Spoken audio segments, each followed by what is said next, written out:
돈 벌기 진짜 어렵다. 아휴, 거지 같은 회사. 여보, 도대체 이 돈으로 어떻게 생활비를 감당하라는 거야? 자기가 마트 가서 장 한번 봐봐. 진짜 너무한 거 아니야? 미안한데 500만 좀 빌릴 수 있을까? 내가 아무리 연락처를 뒤져봐도 부탁할 사람이 너밖에 없어서. 곧 갚을게. 한 번만 도와주라, 응? 돈. 나갔다 들어왔다 다시 나가버리는 요물 돈. 도대체 너의 정체는 뭐니?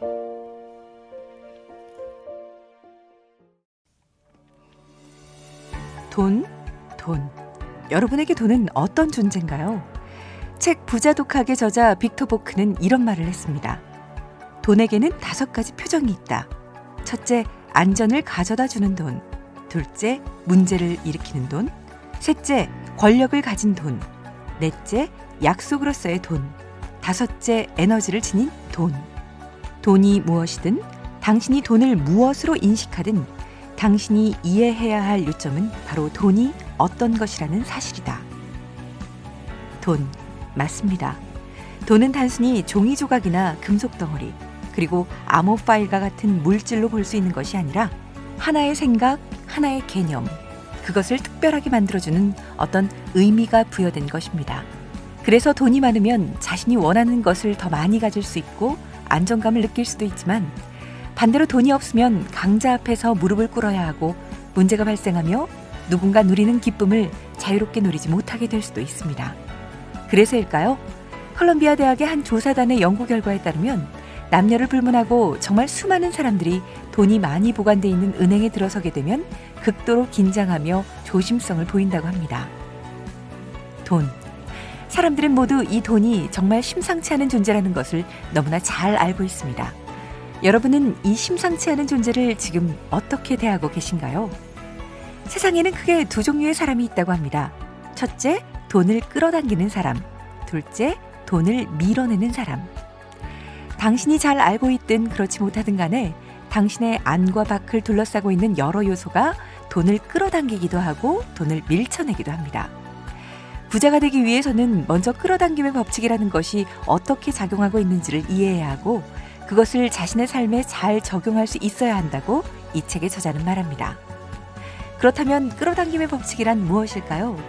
간단히 말하자면 마음속에 어떤 이미지를 품고 있으면 그것이 현실로 끌어당겨진다.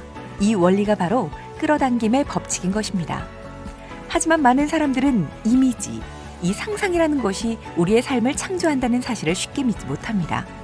머릿속의 상상과 현실은 당연히 분리되어 있다라고 인식하는 것이죠. 그러나 석가모니는 이런 말을 했습니다.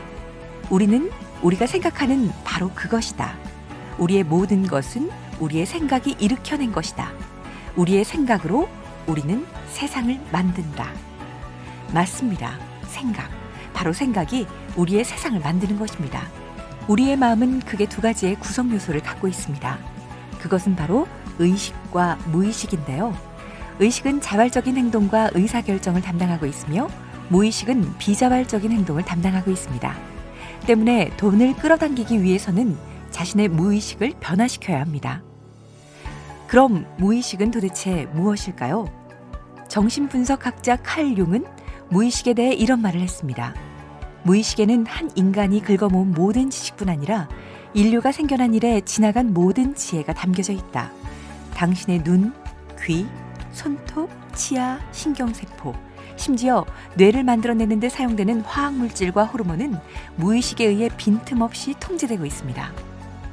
무의식의 가장 큰 특징은 당신이 결정한 이미지에 대해서 어떤 판단도 내리지 않고 당신이 건네준 것이면 무엇이든 받아들인다는 것입니다. 당신의 생각, 당신이 떠올린 이미지는 있는 그대로 뿌리를 내리고 각인되며 당신의 마음속에 자라나게 됩니다. 슬픈 영화를 반복해서 보게 되면 우울증에 걸리기 쉽고 공포 영화를 반복해서 보게 되면 나쁜 꿈을 꾸게 될 것입니다. 당신의 무의식은 지금 무엇을 끌어당기고 있을까요? 월든의 작가 헨리 데이비드 소로는 이렇게 말했습니다. 사람들은 대부분 고요한 절망의 삶을 살고 있다. 맞습니다. 돈. 눈을 씻고 찾아봐도 내 지갑 속에는 돈이 없고 세상을 향해 수없이 욕을 해봐도 고요한 절망만이 반복될 뿐입니다. 그러나 우리는 노예의 삶을 탈출해야 합니다. 무의식을 이용해야 합니다. 조지 무어는 이런 말을 했습니다. 현실이 꿈을 파괴할 수 있다면 꿈이라고 현실을 파괴할 수 없겠는가? 진실이든 거짓이든 무의식의 이미지를 반복해서 각인시키면 그것은 믿음이 되고 무의식은 그것을 현실로 바꿔내는 과업을 시작하게 됩니다. 심리학자들은 이것을 지배적 정신 각인의 법칙이라고 불렀습니다. 돈은 당신에게 어떤 것입니까? 지금부터 생각을 변화시키세요. 돈은 벌기 어려운 것이 아닙니다. 돈은 당신을 수치스럽게 만드는 것이 아닙니다. 당신의 부모님이 가난했기 때문에 당신도 반드시 가난해야 되는 것이 아닙니다. 당신은 부유해질 수 있고 당신은 성공할 수 있고 당신이 가진 찬란한 꿈으로 지독스런 이 현실을 파괴할 수 있습니다. 지금부터 지배적 정신각인의 법칙으로 풍요로운 삶을 향해 달려나가 보세요. 반드시 당신의 인생이 달라지게 될 것입니다. 사람들을 바꾸려 하지 마라. 그들은 당신이 누구인지를 말해주는 전달자에 불과하다. 스스로를 재평가하라. 그러면 사람들이 당신이 변한 것을 확인해 줄 것이다. 네빌 고다드.